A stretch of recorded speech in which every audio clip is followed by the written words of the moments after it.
Unexpressed emotions will never die. They are buried alive and will come forth later in uglier ways.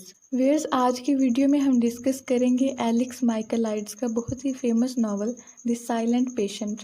ये novel 2013 से 17 के दरमियान लिखा गया और 2019 में पब्लिश हुआ। ये एक साइकोलॉजिकल थ्रिलर और मिस्ट्री है। इसकी सेटिंग रखी गई द ग्रोव, जो एक मेंटल इंस्टीट्यूट है, और लंदन में, और फर्स्ट पर्सन नैरेटिव इसका पॉइंट ऑफ व्यू है। और नॉवल का एंटागोनिस्ट थियो फेबर नाम का एक आदमी है। इस नॉवल के मेजर थीम्स चाइल्डहुड ट्रॉमा, यानी बचपन के हालात और वाक़यात किस तरह हमारी ज़िंदगी पर असरअंदाज होते हैं, empathy and identification, silence versus the talking cure, और ट्रेजेडी एंड डेस्टिनी है। ये कहानी एक खातून एलिसिया बेरेंसन की है जिसने 6 साल पहले अपने शोहर गैब्रियल को कत्ल कर दिया था, और उसके बाद एलिसिया ने कभी भी बात नहीं की थी। वो साइलेंट पेशेंट बन चुकी थी। उस वक़्त एलिसिया 33 इयर्स ओल्ड थी, जबकि गैब्रियल की उम्र 44 इयर्स थी।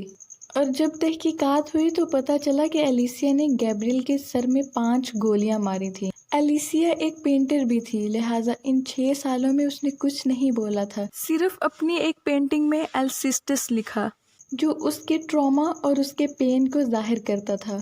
अब एक साइकोथेरापिस्ट थियो फेबर को एलिसिया का केस बहुत इंटरेस्टिंग लगता है, लिहाजा एलिसिया जिस मेंटल इंस्टीट्यूट में थी उसका नाम था द ग्रोव।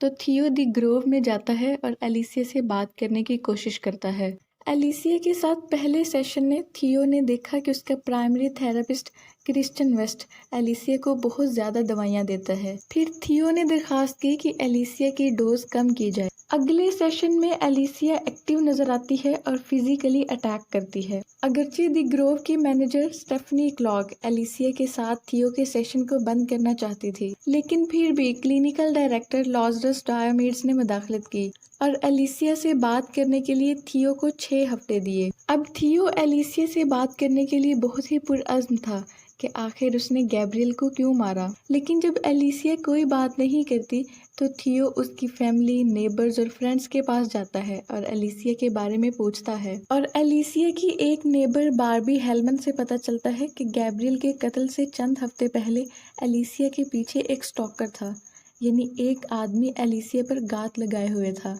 एलिसिया के बारे में तहकीकात का जिक्र करते हुए थियो अपनी ज़ाती ज़िंदगी की तफसीलात भी बयान करता है। उसकी वाइफ कैथरीन यानी कैथी उसे चीट करती है। एक दिन कैथी का लैपटॉप खुला पड़ा होता है तो थियो ईमेल्स पढ़ लेता है और उसे पता चलता है कि कैथी का किसी से अफेयर चल रहा है। लिहाजा वो एक जेलस हस्बैंड बन जाता है और अपने ओल्ड थेरेपिस्ट रुथ से मिलता है। रुथ थियो से कहता है कि वो कैथी को छोड़ दे, लेकिन थियो ये एडवाइस इग्नोर कर देता है और कुछ और करने का सोचता है। और दूसरी तरफ जब थियो एलिसिया से मिलता है तो एलिसिया उसे अपनी एक डायरी देती है।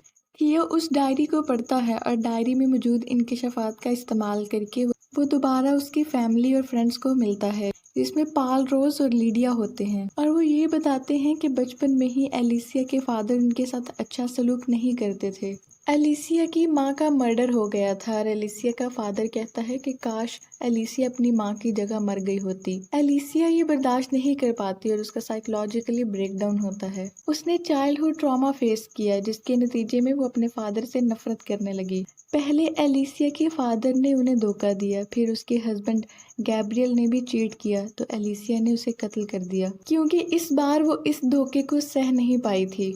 इन सब बातों के बाद थियो दोबारा एलिसिया से मिलता है। थियो एलिसिया को पेंटिंग करने की भी इजाज़त दिलवाता है ताकि वो अपनी फीलिंग्स को एक्सप्रेस कर सके। तब एलिसिया ने बात करना शुरू की और गैब्रियल के कत्ल की रात के बारे में हकीकत को जाहिर किया। एलिसिया बताती है कि जब गैब्रियल घर आया तो उस पर हमलावर ने गात लगाकर उसे बांध दिया और फिर उसे 6 गोलियां मारी। लेकिन ये कहानी पुलिस वालों की बातों और प्रूफ से नहीं मिल रही थी कि किसी ने गैब्रियल को 5 बार गोली मारी, लिहाजा थियो एलिसिया का यकीन नहीं करता। थियो अगले दिन द ग्रोव वापस आया कि एलिसिया ने उसके साथ झूठ बोला है, लेकिन वो देखता है कि एलिसिया कोमा में है क्योंकि उसने ओवरडोज की है। थियो का ख्याल था कि किसी ने जानबूझकर उसे मॉर्फिन दी है और पुलिस को क्रिस्टियन वेस्ट पर शक था।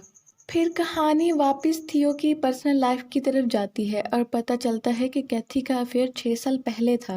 और कैथी का जिस आदमी के साथ अफेयर था वो गैब्रियल था। लिहाजा थियो ने गैब्रियल को मारने के लिए उसका पीछा किया, लेकिन जब वो उसके घर तक पहुंचा तो देखा कि गैब्रियल की वाइफ एलिसिया है और कत्ल की रात थियो ने एलिसिया और गैब्रियल दोनों को बांध दिया था और उसके बाद उसने गैब्रियल से कहा था कि किसी एक का इंतखाब कर लो, या तो तुम खुद मर जाओ या एलिसिया को मरने दो। तो गैब्रियल ने खुद को जिंदा रहने का इंतखाब किया और कहा कि एलिसिया को मार दो।